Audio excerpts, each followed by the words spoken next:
Правительственные войска Ирака теснят боевиков, укрепившихся в старой части Мосула.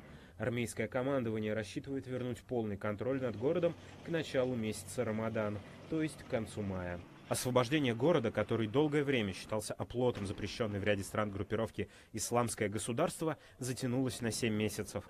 Сначала взяли восток Мосула. В феврале этого года началась операция по захвату западных кварталов и старого города. В мае был открыт новый фронт на северо-западе. Боевики используют гражданских как живой щит. В домах прячутся снайперы, а на узких улицах стоят начиненные взрывчаткой машины. Наши войска продвигаются вглубь района. Мы не контролируем лишь малую его часть.